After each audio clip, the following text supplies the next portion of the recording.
Welcome to another episode of the Small Actions, Big Ripples podcast, where we celebrate the achievements of individuals whose small, intentional actions create waves of positive change.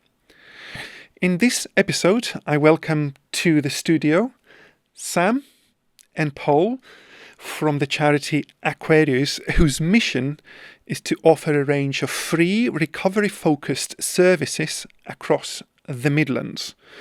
Paul and Sam, welcome to the Small Actions, Big Ripples podcast. Oh no, thank you very much. This beautiful studio. Thank you. So could we start with each one of you briefly introducing yourselves and explain to our listeners what motivated you to join Aquarius as volunteers? Sam, can we start with you? Yeah, so my name is Sam. I'm one of the gambling outreach practitioners for Aquarius.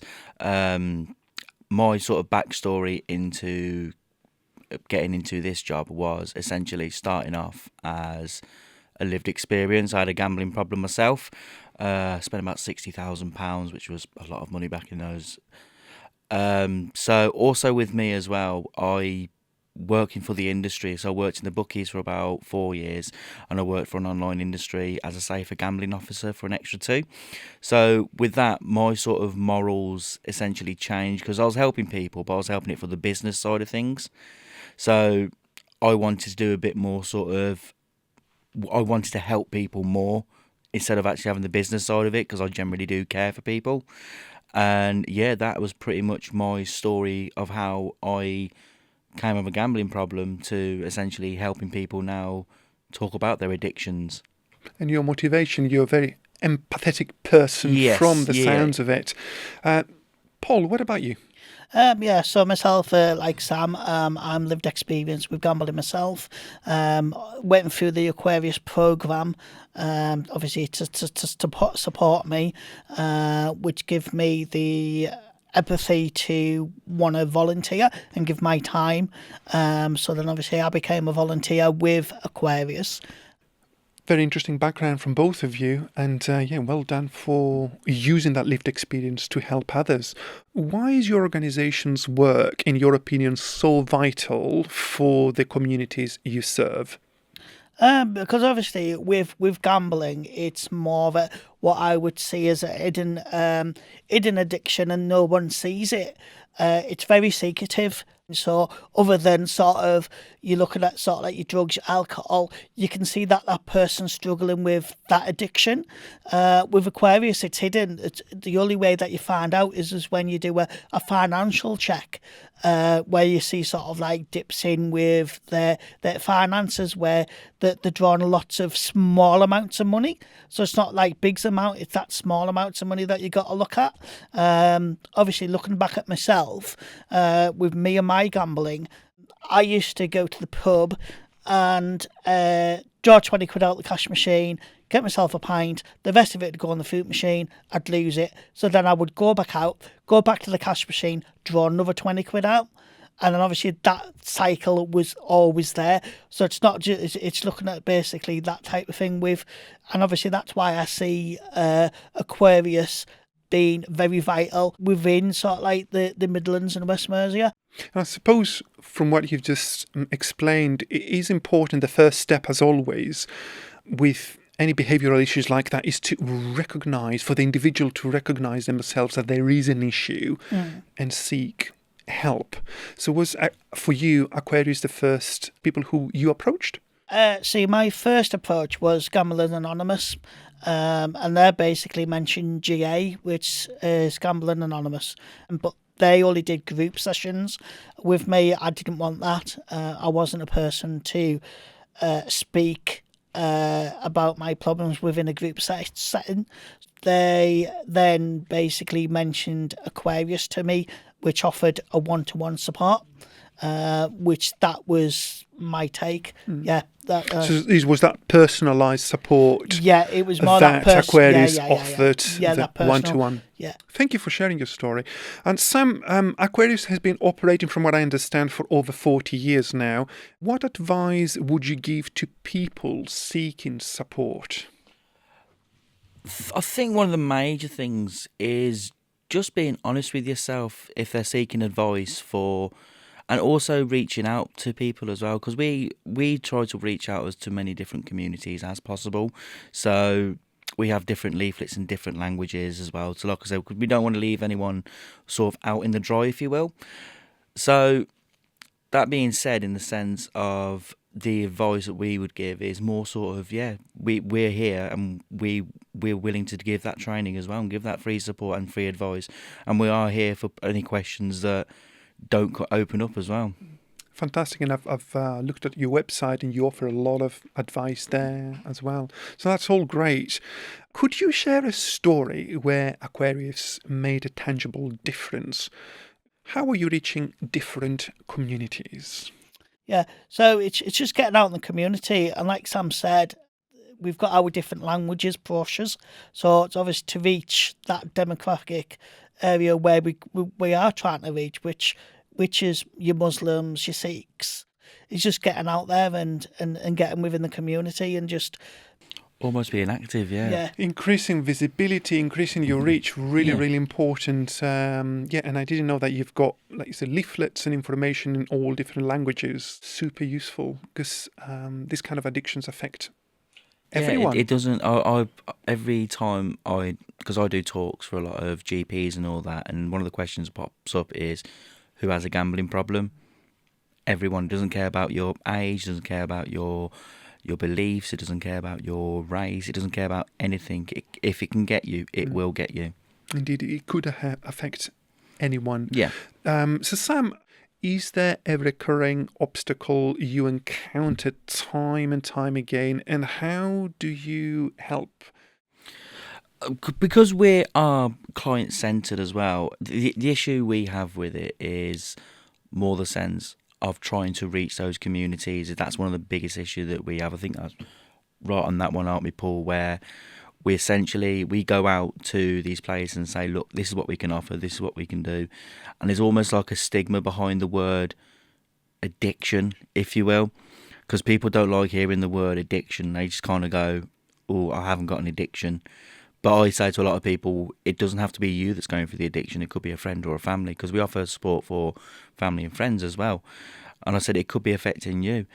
And even someone who thinks they haven't got a gambling problem, we'll just say to them, we're here to sort of essentially, if you go for that stage of like, oh, I don't know if I've got a gambling problem, not to worry, I'm not here to force it on you. But if you do want support for it, we are here for you. What continues to fuel your passion for what you do and to staying committed to the Aquarius mission? With me, it's networking. I love networking. I love getting out there and meeting people. I love basically spreading the word that we are here. Not only spreading the word and letting people know that I've gone through it myself. So I'm not just basically writing what's on the tin. I am the tin. I've been through it.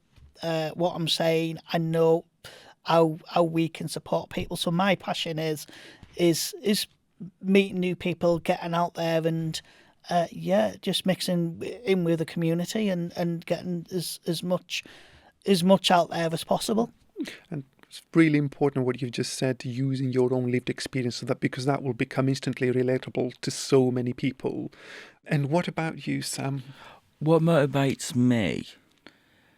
For me, it's, again, going back to what Paul said, I think because I used to do a lot of theatre work and my buzz was on the stage. I now get a buzz and the same sort of feeling I used to get when I was gambling, talking to people about my addiction, making that impact, making people go, oh, I didn't realise it could be that big of a problem. Because, like I said, going back to what Paul said about drugs and alcohol, you can see it clearly. With gambling, you can't see it at all. And to tell someone, and if I go to an event and I speak to one person who signs up with us, I've done my work for the day. I can walk home and go, yep, I've done a really good day's work today. I can sleep at night.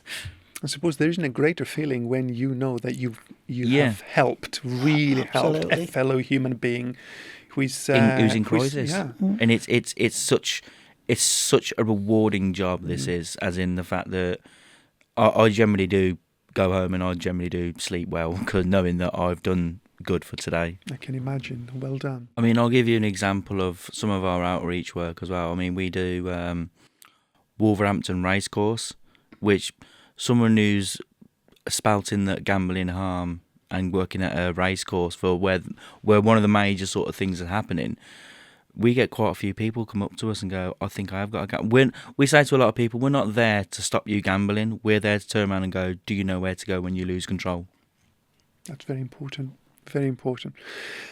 Sam, what advice would you offer to other not-for-profit organisations that are inspired by the work that you are doing and they want to help other people? What advice would you give? Well, with Aquarius, we do offer free one-to-one talks and training as well around gambling harms, where we will give them the insight in how to approach the question. Because when it comes to addiction, you don't want to come up to someone straight away and go, have you got an addiction? Because it could be quite blunt. So we've come up with a way of saying, has your gambling or the gambling of someone close to you has a negative impact on your life? It can be obviously sort of arranged around that way. Because when it comes to gambling, they're quite boastful people who gamble, because they always say, I'll tell you my wins, but they won't tell you their losses. But someone who's got, I mean, me and Paul's got a gambling problem, will tell you our losses more than our wins. And yeah, our advice is, if you do want to sort of have us do a talk for you, more than happy to. You can send us an email, gambling@aquarius.org.uk, and yeah, we can set some training up for you, and we can hopefully make it a bit more positive and get people knowing to do it. Thank you for sharing that. So to end with some light-hearted questions for you both. Sam, what's a little known or surprising fact that might delight our listeners? Well, for 7 years, I studied and did performing arts at university, where I studied dance, singing and acting at the same time. Weren't very good at dancing, don't ask me to do it now. But yeah, that was my delight. And for me, I'm really into Shakespeare. I love Shakespeare. I think the way that the use of his language, the use of his English as well, is one of the greatest things that have been put up on this earth, really. A gift to humanity, for Yeah, sure. it was, yeah, for definitely. Sure. And Paul, what about you? A little fact with me is I used to do a spot of kickboxing in my early years. So I'd say about maybe 20 odd years ago, or maybe a bit longer. I used to do a spot of kickboxing with a very good friend of mine. So I better be careful what I say here. Brilliant. So, I mean, you never know when all those transferable skills, passions, and interests might come handy to definitely. help others, like you have already done. Thank you both for all those insightful bits of information and for sharing your personal stories with us. Well, that's a wrap for this episode of the Small Actions, Big Ripples podcast. Thank you to Paul and Sam for being my guests today and for sharing their unique and very personal stories. If you enjoyed this conversation, look out for future episodes and more inspiring stories of people like Paul and Sam, who are driven by their passion and commitment to creating social impact. Until next time, keep taking those small steps. You just never know how far those ripples will reach. Thanks for tuning in and see you in the next episode. Cheerio.